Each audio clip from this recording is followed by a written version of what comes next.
Shalom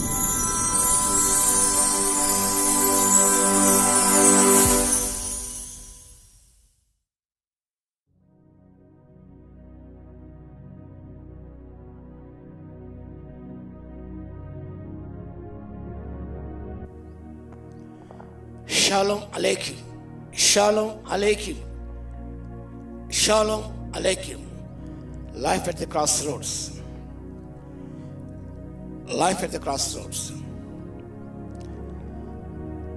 వాక్య భాగము The Gospel according to St. Matthew chapter 7 verses 12 to 14. పరిశుద్ధ మత్తయి రాసిన సువార్త 7వ అధ్యాయము 12 నుంచి 14 వచనాలు. ఇరుకు ద్వారం ప్రవేశించుడే, నాశనం పోవు ద్వారం వెడల్పును, ఆ దారి విశాలమునై ఉన్నది. దాని ప్రవేశించిన అనేకులు, జీవనం పోవు మార్గము ఇరుకును, ఆ దారి సంకుచితమై ఉన్నది, దాన్ని కనుగొని వారు కొందరే. ఇక్కడ మనం చూస్తున్నాం ఒకటి ఇరుకైన మార్గం. నా లెఫ్ట్ చూస్తే ఒక ఇరుకైన మార్గం, నా బ్యాక్ చూసినప్పుడు ఇక్కడ విశాలమైన మార్గం. 2 మార్గాలు మనకు కనిపిస్తున్నాయి. ఇక్కడ నా లెఫ్ట్కి వచ్చేసి చాలా ఇరుకైన మార్గం కనిపిస్తుంది, నా బ్యాక్ వచ్చి విశాలమైన మార్గం. 2 మార్గాలు మనకు కనిపిస్తాయి. యేసు ప్రభు వీడిని చక్కగా ప్రస్తావించాడు. పాత నిబంధనలో కూడా దేవదేవుడు సెలవిచ్చాడు. Deuteronomy chapter 30 verses 15 to 20.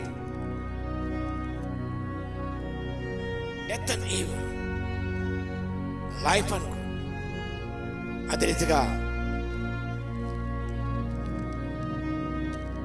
Joshua chapter 24 verse 15. మీరు ఎవరి సేవ కోరుకున్నాను, నేను నా ఇంటి వారిని యెహోవా దేవుని సేవిస్తామంటాడు. Jeremiah 21:8. I've set before you the way of life and the way of death. The way of life and the way of death. 2 మార్గాలు చూపిస్తున్నాడు ప్రభు. పాత కాలంలో ప్రవక్తలు ప్రవచించారు. విశాలమైన మనం వెళుతున్నప్పుడు అది మరణానికి పోయే మార్గం అని. మీరు కోరుకోండి, చూస్తే ఇరుకైన మార్గం వెళ్తారా, విశాలమైన మార్గం వెళ్తారా? మీరు కోరుకునండి, మీరు ఏర్పరచుకునండి. దాని యొక్క పర్యవసానం ఏంటో ప్రస్తావించాడు. ఇరుకు ద్వారా ప్రవేశించుడి అంటే నారో వే,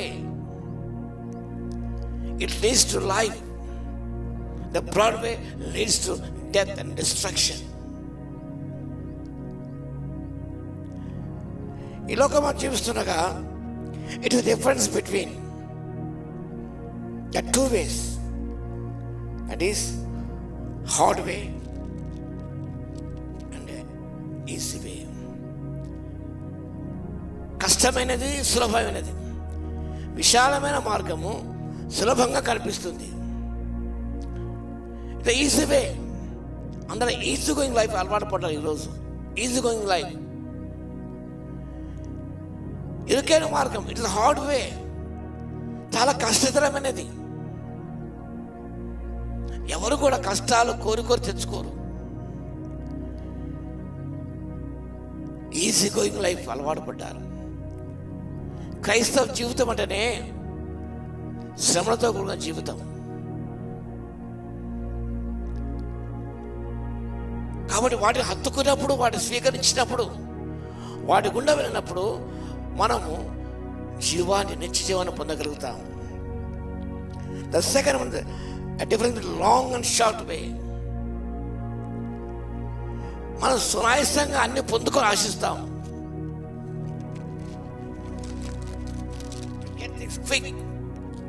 అంటే తక్షణంలోనే, అనుకున్న తోడనే అది అయిపోవాలని ఆశిస్తాం మనం. కానీ క్రైస్తవ జీవితం అనేది ఇట్ ఈస్ ఎ లాంగ్ వే. నీవు రాత్రే పరిపూర్ణంగా కాలేవు.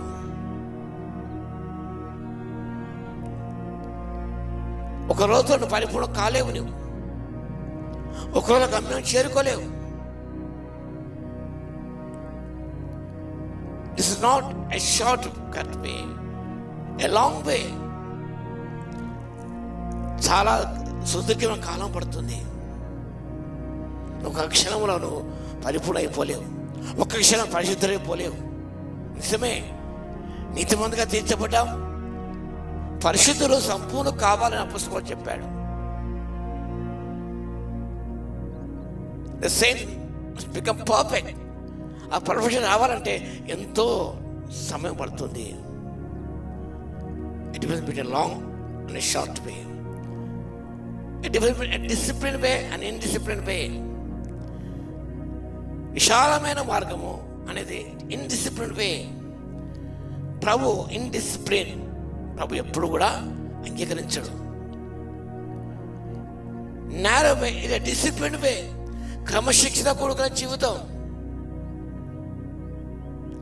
క్రైస్తవ జీవితం అనేది క్రమశిక్షణ కూడుకున్న జీవితం. క్రమశిక్షణ, డిసిప్లిన్, సెల్ఫ్ డిసిప్లిన్ ఉండాలి వ్యక్తిగత జీవితంలో, ఇంటిలో, సంఘములో. ఇప్పుడు సంఘం అంత ఇండిసిప్లిన్. క్రమశిక్షణ లేని సంఘాలు ఉన్నాయి, క్రమశిక్షణ లేని విశ్వాసం ఉన్నారు. Too much freedom. ఎస్టాబ్లిష్ చర్చెస్లో టూ మచ్ ఫ్రీడమ్. ఇష్టానుసారంగా మాట్లాడతారు, ఇష్టానుసారంగా చేస్తూనే ఉంటారు,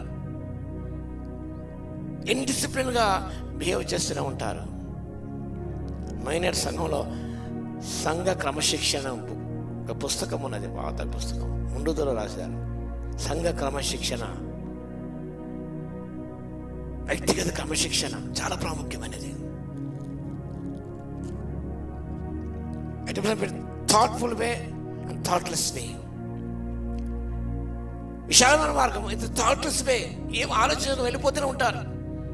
ఒక పని చేసే ముందు ఆలోచించాలి, ప్రార్థించాలి. లాస్ట్ అంటే చెప్పాను, కొత్త బండి ఏ రీతిగా దావీదు ఆలోచన పుట్టిందో, కొత్త బండిలో మందు ఎక్కించాలని. ఇది థాట్లెస్ వే. ఉచ్చా చనిపోయాడు, ఉపద్రవం కలిగింది. A short way is a narrow way.